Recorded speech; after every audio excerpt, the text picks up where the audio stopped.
Welcome back to the Walker Valley Football Coaches Show with Walker Valley head football coach Drew Akins. I'm Andy Morris, excited to be here with you all today. And of course, we're presented by Wright Brothers Construction. It is week 4, Chattanooga Central week, but before we talk anything Purple Pounders, we got to talk about the way we pounded the Cherokees last week, Coach. Well done. That's a good intro, man. I wasn't ready for that. Man, I was really excited about it. It was a fun game. It was stressful. I think y'all talked to. I don't know. I can't remember who I talked to, but at some point, somebody It was a blur, right? Somebody asked me, like, were you ever comfortable? I'm not sure I was ever comfortable, but one play throughout the whole game. It was a very stressful game. I was sore until yesterday, physically sore.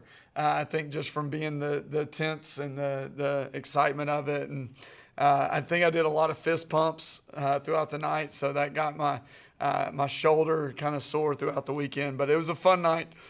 It was definitely a program-changing kind of night. So really excited for our school, really excited for our program, really excited for our community.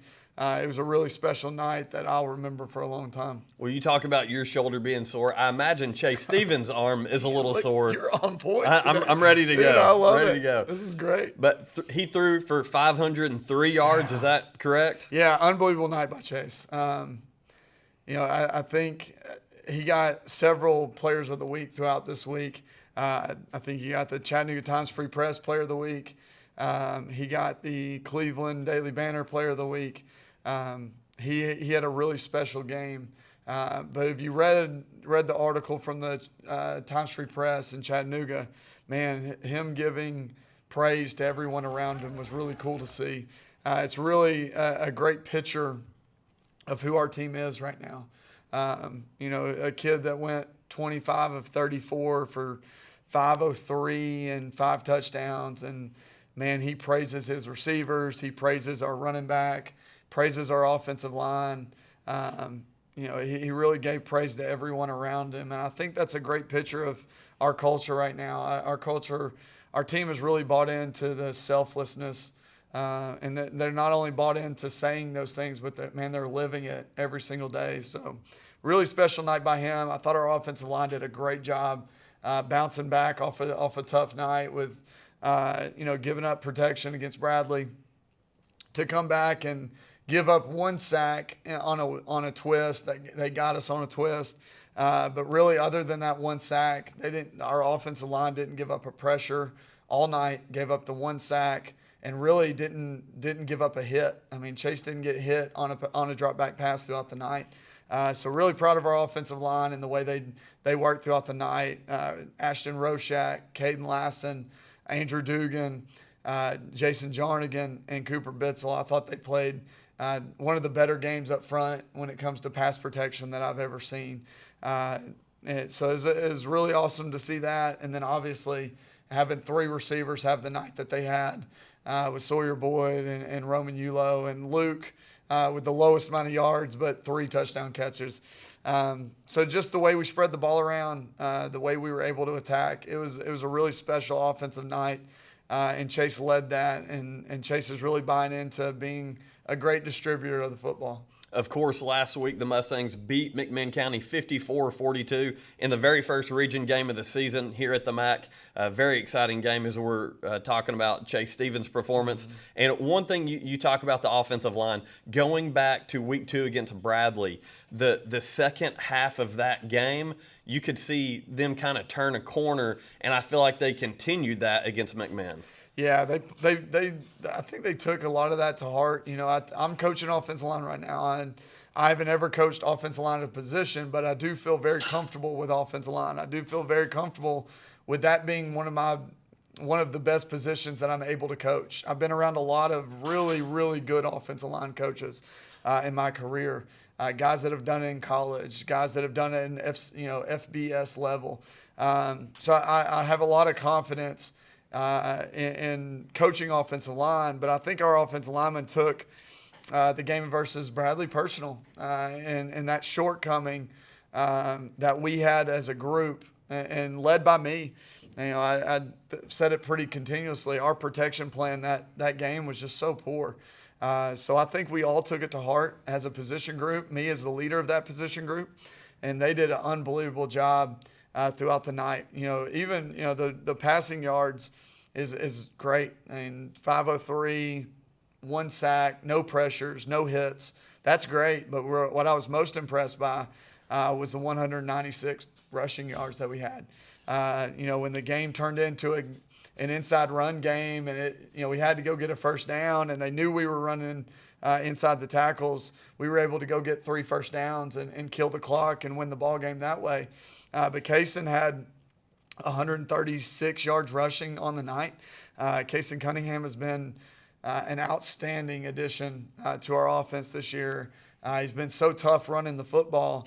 But, man, some of the holes, when you watch film, some of the holes he was running through was really, really large holes that our offensive line created. And I think a little of our scheme created. We did a better job creating motions, bringing Sawyer across the formation and making it look like a jet sweep type play, but then hitting inside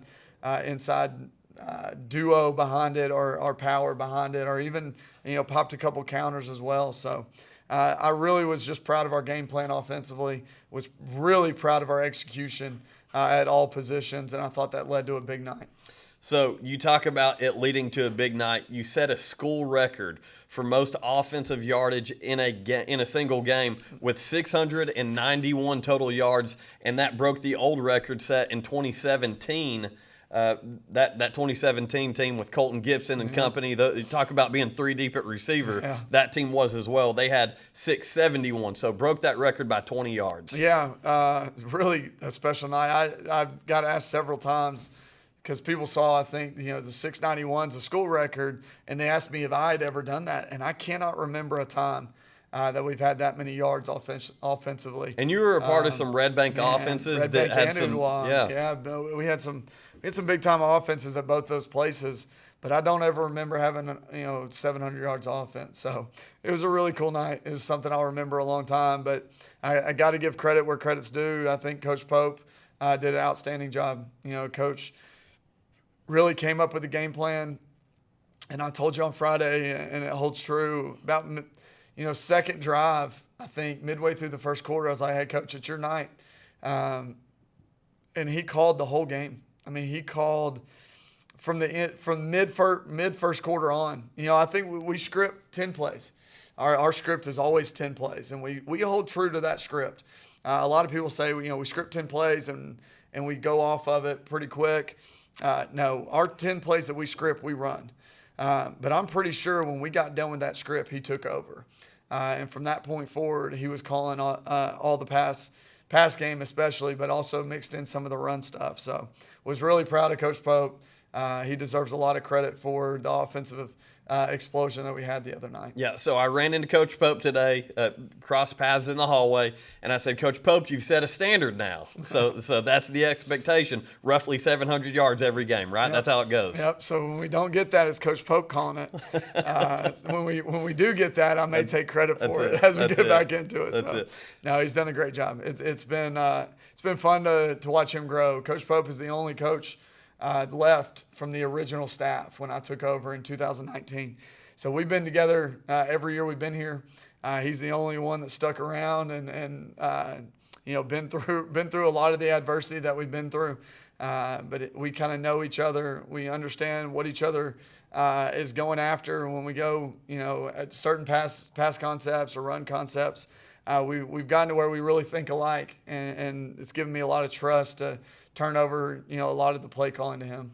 One reason the offense had so many opportunities to get those 691 yards were takeaways from the defense. 4 interceptions, Tyler Goldman, Michael Wood, Aiden Burns, and Caleb Jackson. Talk about, and obviously still a high-scoring game on both sides, but talk about how important it was for those guys to step up defensively and get those takeaways. Yeah, I told Coach Henderson, he was very upset, our defense coordinator. He was very upset with giving up that many points. And after I got away from the emotions of it, the difference in the game was the interceptions. The difference in the game was we took the ball away from them 4 times. and we scored every drive that we had the ball. And a very capable offense Yeah, that McMinn County has. And that quarterback is a great player. He did a great job. Their receivers, they got some big receivers too. Their offensive line is obviously, it's well documented how good their offensive line is. They ran the ball really well, I thought, in the second half. But early on, we were able to create the second drive of the game, we had a 3-and-out.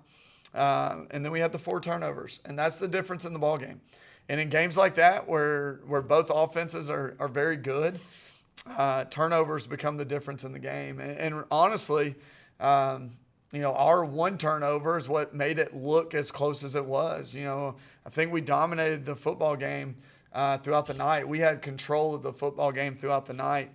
And then that turnover late kind of gave them a breath of air and gave them a fighting chance. And if that doesn't happen, I think we win 54-35, and it feels even better than it felt. But man, when you have that many possessions in a game, they had 12 possessions. When you have 12 possessions in a game, there's going to be points scored, especially with an offense as dynamic as they are. But for us to go turn them over 4 times and have the 3-and-out, that's the difference in the ball game. And that's what we told our defense that it would take, and they made that happen. Coach, obviously this week you want to carry that momentum in the Chattanooga Central. A team that's talk about facing some adversity, Chattanooga Central struggling a little bit. How do you keep your team energized to carry that same emotion that you had Friday night in your first region matchup against McMinn into a game with Chattanooga Central? Yeah, we've talked a lot about how we're going to handle the next really 7 weeks. Man, the first 3 games being Cleveland, Bradley, McMinn, and those rivalry games, that's been very emotional. It's taken a physical toll. It's taken an emotional toll. And our guys, we've got to get them recharged for now the bulk of the season. The bulk of the season, which has some non-region games, but also has some really big region games coming up. Ottawa is very much improved. Saudi Daisy is 3-0 at this point. They're playing really good football.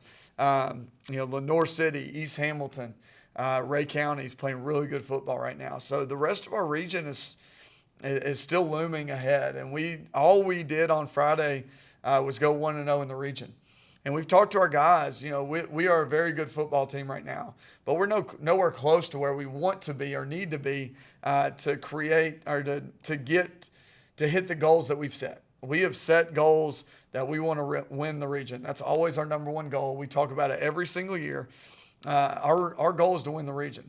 All we've done right now is set ourselves up to where we're leading the region. We're tied for the lead in the region right now. We want to control home field. We have 3 games left at the MAC that we've got to go make sure that we dominate those games and we win those ball games.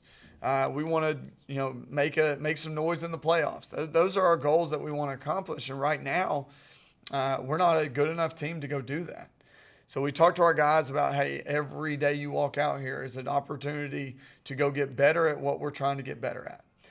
And our guys right now, we have the ear of our players right now. Our players are fully bought into what we're preaching, what we're selling. They have come out and given us great energy every single day. So we continue to have those conversations of, hey, where do you want to be? And if you want to be where you say you want to be, then you've got to act that way every single day. So we're definitely talking about those things while still trying to balance, okay, how do we come off this 3-game stretch that was emotional and physical and get some recovery for our guys, because we've got to make this a 7-8 more week season before we even hit playoffs.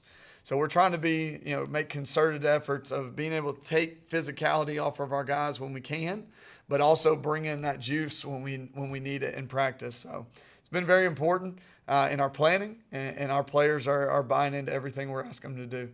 They absolutely are. As a matter of fact, the Mustangs come in to Week 4 against Chattanooga Central, ranked number 9 in Class 5A by USA Today and the Tennessee Sports Writers Association. So something that obviously not an end result, not where you want to be, but it's part of the story, and it's a good place to be at. Yeah, it's a cool place to be at. it kind of puts a chip on our shoulder. I was trying to figure out the best way to say that, but Because you've been ranked as high as 5. we've been, yeah, and we with the loss, we dropped, but I think those kind of things you see and you say, hey, we want to be better than that. We don't want anybody ahead of us. And if somebody thinks that there's somebody ahead of us, then that should light a fire underneath us. The cool part about this group is we haven't had to really light a fire under this group. This group has brought fire and intensity every single day. So all that's happened with those kind of things is it's poured a little gasoline on a fire that's already lit. And our guys are taking all of those things in and using those things as motivation to keep pressing forward and keep fighting. So, I hope our guys continue to use those things, but ultimately our team is very internally motivated right now. And I want to make sure that we keep that internal motivation. And then anybody that wants to add a little gasoline to it, I'm always going to accept that. And see, that's exactly why I like that number 9 ranking, because it's saying, hey, we respect you guys, but we still want to see what you've got to prove. And your team absolutely is self-motivated and excited to see them continue their story this Friday night against Chattanooga Central here at the MAC. Kickoff 7 o'clock. And I believe tickets are full go now. We are on the Go Fan. Yep. So we went electronic last week. It went really well. It shortened the line. It made the process a lot easier.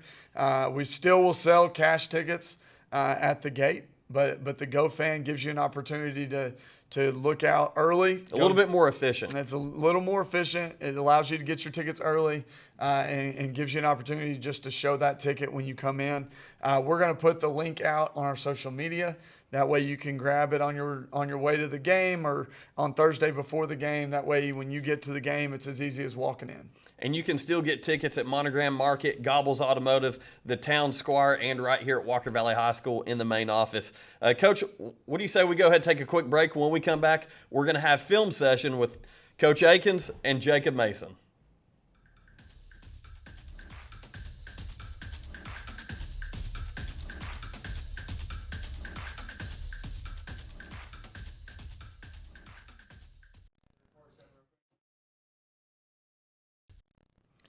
Welcome back to the Walker Valley Coaches Show. I'm Jacob Mason, of course, joined by Coach Akins. Coach, super excited to dive into some film. But before we dive into that, I want to remind our listeners they can catch you every Tuesday, right, at around 5:40 on The Drive. And then you can check this on WCLE's YouTube page, Walker Valley's YouTube page, and I believe, those two. So that'd be Those perfect. two. Yeah. The film session's always better when you can watch it. Definitely better live, We for can sure. talk through it, but the YouTube is kind of where you get a real good view of what's going on with it. Well, we're about to see some really good film as well. Yeah, it's this fun film. We did a lot of cool things the other night that I'm excited to go through with you and show kind of our listeners what we were thinking, and then just some of the big plays we had throughout the night. So we're going to start on the side of the ball that you love. We're going to dive into the defensive side early on in the game. It was something that I was really excited just to see, us get a stop early. We got that 4th down stop, and it was like, hey, that's what we needed. We needed to get a stop early. And then they got the face mask, which gave them an automatic 1st down. So this is Tyler Goldman. Tyler Goldman does a great job up top of cutting to and finding the receiver, but keeping his eyes locked in on receivers instead of looking back at quarterbacks. So often you see these guys drop, and then they get their eyes on the quarterback and they lose the receiver. So this is a great view of Tyler being able to find the receiver, keep his eyes on the receiver, know the route he's running, and then undercut it. So this was a huge start to the game. We talked throughout the week about how important it was going to be for us to start out fast and to be able to come out and get some stops and create some momentum. Correct me if I'm wrong. Big time play. Correct me if I'm wrong. Didn't he do the same thing in the Cleveland game? He Pretty similar. He's I can't even remember how often he's done it. He's done it so many years, or so many times over the years that he's been able to undercut. Caleb had the one I think you're thinking of. Caleb Jackson had his second one this year, but Goldman has had so many interceptions like this throughout the years where he undercuts it, Pure Academy last year, he had a one where he undercut it. So he's done this a lot throughout his career. He's such a good guy in pass drop, and this was a big-time play for us. This is our first touchdown. The reason I put this on there, one, it's a big-time progression read. So what you're going to see here, actually, I'll let it run through the first, where you can actually see the play from the sideline view, and then I'm going to get to the drone shot because that gives a great view. So great play, Luke Hayden, least amount of yards on the game, but the 3 touchdowns just made him, such a big part of the night. He's become such a big target in the red zone.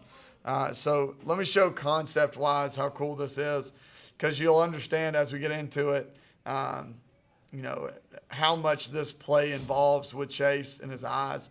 So Sawyer Boyd's going to run a corner route.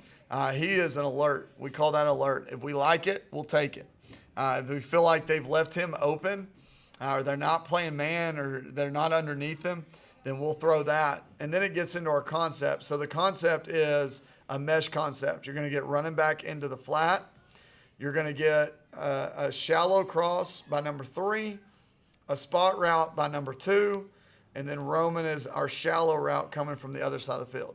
So we're going to read this 1 to shallow 2 to 3A and then 3B. So we're going to actually spotlight these 2 guys to see which one of those 2 is open. So we get all the way to our 3rd read here, which is a pretty cool thing by a high school quarterback to look at the shallow, look at the flat, look at the shallow, and then find a spotlight, the spot route over the ball. That's a really cool play by a high school kid. Wanted to show that off. What also that tells us is that the offensive line did a good job of keeping the pressure from getting there because he had the time to go through those reads. Yeah, we talked about that pretty extensively in the first segment. Man, I think our offensive line played really well the other night. I was really proud of them with the way they gave him time and protection. Gave up 1 sack, but that sack was not that sack was on the offensive line, but they did a really good job on a twist, and they got us on it.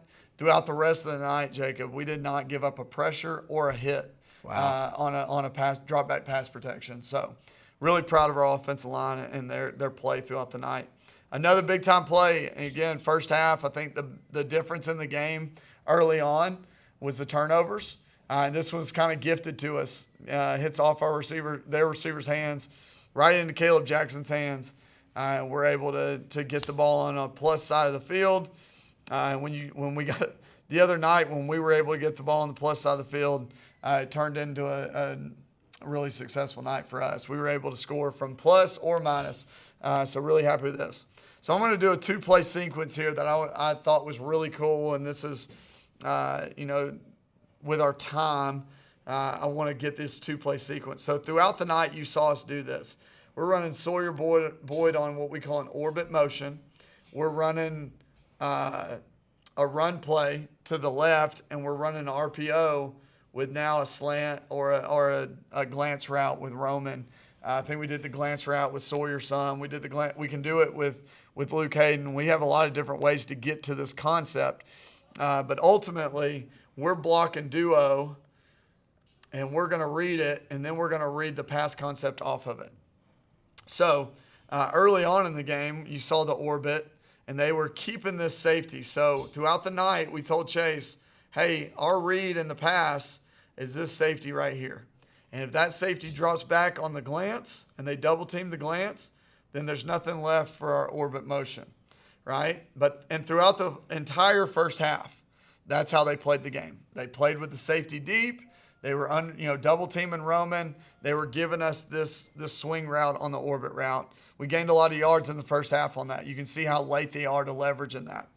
So we continued to run this throughout the night. Sawyer had 4 or 5 catches just on this concept. We did it flat across. We also did it with a bubble. We did it 2 different ways the other night. So I'm going to skip now to later on in the game. This is the first play of the second half. This is my favorite play. Because of what you're explaining right now, this is my favorite play in the game. One of my favorite plays in the game, too. So same exact concept. We're going to run an orbit motion, right? We're going to run duo to the left, and we're going to run our glance. And we've told Chase throughout the night, hey, read the safety. Eventually, he's going to come down. In the whole first half, they didn't come down. So we thought maybe at halftime, hey, maybe they're not going to come down. Maybe that's not what they're going to do tonight. And they're just making us throw it short and make a play underneath.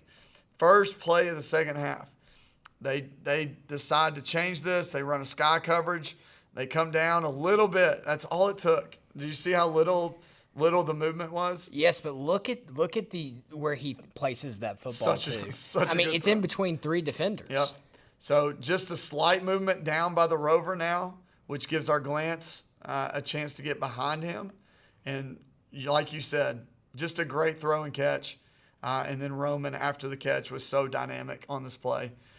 Wish he could have split that, man. That would have been a really cool split for a touchdown. I think he played around with those two guys a little too much. But big-time play by Roman. You know, throughout the night, Roman had some big plays, averaging upwards to, I think, 23 yards a catch. He had 8 catches for 239 yards receiving. So over 23 yards per catch is a pretty cool night. So anyways, this is a really cool concept that we put together, that we kept our eyes on this safety throughout the night. And they finally came down on it, and we were able to hit the glance. It's even better from this view. That's at the catch. Wow. Yeah. Just an unbelievable throw. Chase played an unbelievable game. Really proud of how he played. Another interception. This is AB's interception. Again, this is at a point in the game where it's really score, back and forth. So at this point in the game, 9 minutes left in the game, we're up by 13. And to get this interception and be able to get our offense back on the field, that's a big play by a big-time player that we really needed in that moment for AB to come make that play. I think I remember saying on Friday night, you guys at this point in the game, you've jumped up. I think you've got 41 points right here. You've put a lead, and there's not a whole lot of time left. McMinn started to try to move quickly. Yeah. And when offenses try to move quickly when they don't want to, it causes some pressure like that, and that's what ends up happening is you make mistakes. And Yeah. AB was there to capitalize. Absolutely. Sure. And honestly, we weren't able to extend the lead. We would score, make it a 3-score game, and they would come back and make it a 2-score game, and then back and forth. So that interception gave us a chance to extend the lead out and make it to where, they really had to start speeding up on offense. So last play we'll show, and this is a play that you saw a lot throughout the night. So again, I'm going to go to the concept because the concept is better from the drone shot always. And then we can come back and we can watch the sideline view of it here in a second. So we're running a simple drive concept. So when we call drive concepts, it has a shallow and a dig concept attached to it. So from the boundary, we're running shallow, and then from the field, we're going to run a dig. Okay? And all we're trying to do is high-low this mic. If the mic goes high, then we're going to throw low. If the mic goes low, then we're going to throw high. That's the concept. It's that simple. We're going to get vertical here. We got 2 verticals on the outside over here, so we're clearing out. So everything in the middle of the field is shallow dig. You can see right away their backer turns and runs. And when he turns and runs, Sawyer's able to get it from the boundary. Great job. When I talk about selfless, man, look at the receivers. After the ball's thrown, they turn into selfless blockers. Luke Hayden getting a block. Joseph Arnett getting a block. Kason Cunningham holding the block. Those 3 guys is what makes us be able to go score there. So really fun concept. You can really see Sawyer's speed from the sideline view here. So he catches this ball in full stride. We get a block, and right here, that's what makes him different. Yeah, that was the most impressive play I think of Friday night, just because you look at his pure speed. Yeah. Those DBs start to come in and they think they're taking the right angle, but in all reality, the boy's running probably a 4.3 down that sideline. Yeah, so. it was a fun play. That was that's what kind of broke it open and really kind of solidified the win.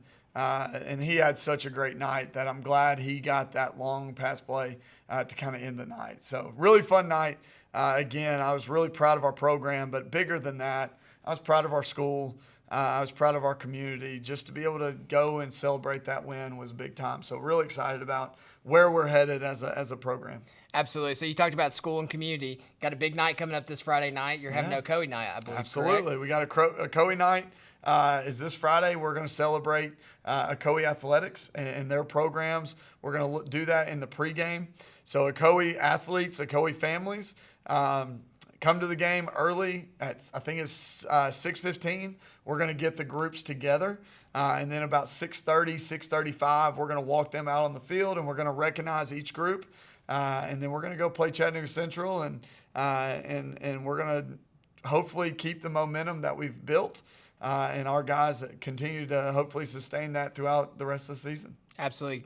Kind of keys to this week. What do you guys focus on with Chattanooga Central coming into town? Yeah, we've got to get better with our techniques. There's some things technique-wise that we're not doing well enough. It's causing us to give up a little more yards than we want. We got to do better with our eyes. And that's everywhere. Eyes up front on offense, eyes at defensive back. We gave up some yardage in the secondary because our eyes weren't where they need to be.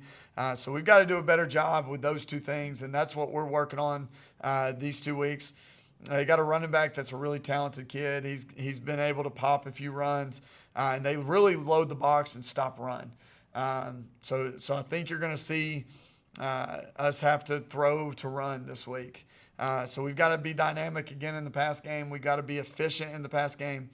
We've got to make sure that we throw and catch the ball really well because 7-man box, if we can't get them out of a 7-man box, it becomes really difficult night if you're not throwing and catching. So those are the keys of the game, and I'm really excited to see our guys go do that. Awesome. Well, you can catch us here on Friday night at 7 o'clock against Chattanooga Central.